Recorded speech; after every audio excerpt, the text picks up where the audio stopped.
Welcome back. So now we have our DB context created. I want to start using it. In order to start using this, I want to be able to dependency inject it into my repositories so I can start communicating to the database. So how do we kind of set this up? Well, we need to go to our startup file and we need to add another kind of scope. It's not going to be add scope like this. It's actually going to be add DB context because it's already pre-built for us a way to add these contexts to the systems since, well, they know we're going to use the entity framework, or it's at least a very used framework, so that's why they made it available right away. So what we need to do is we need to say services.addDBContext. Now let's just see, it's not there. There's no addDBContext. Now that's actually because right now this package doesn't know about the entity framework yet. We can go and add that package if we want to, but it's actually easier just to add a reference to this package. If we do that, then automatically it'll actually know about that package for us. So I'll just add a reference to the video application EF core right here. There we go. Now with that relation to that project, I can actually say add DB context. And let's see if we can do it. Add DB context. There we go. And here I can now explain I'm going to use the video application DB context in my setup right here. So that's all I had to do to kind of do dependency injection. And now I can actually start using this context wherever I want. But there's still a problem because this context doesn't know yet what database it wants to store information to. So we need to be a bit more specific. And what we'll do is we'll pass in some options to the context. If you guys remember from the last lesson, I actually added this options right here inside my context. So I can on runtime now decide on the startup file what I want to use as a database. And that's going to be very cool later on when we want to switch database between development and production mode.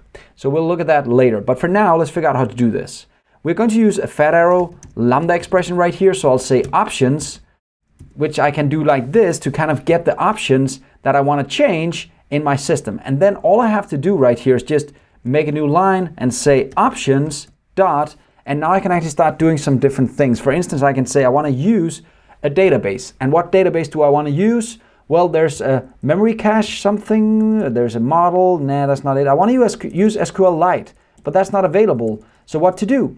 In order to start using SQLite, I actually have to add another package. So I'll right click here and say manage NuGet packages again, and I'll look for EFC and SQL, and then you'll see all these different ones to pick from. You can pick MySQL if that's what you want to use. You can pick Postgres. You can pick SQL Server, which is the good old MS SQL Server, or you can choose SQLite, and that's the one we want to use. And notice I'm just taking this package that says entity framework SQLite, not the .core. You don't need that one. You just need this single package right here.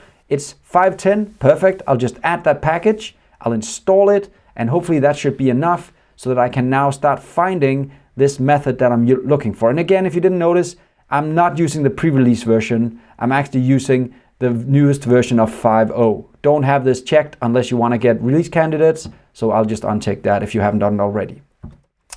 Let's see what we can do now. Now we can actually say options.use SQLite.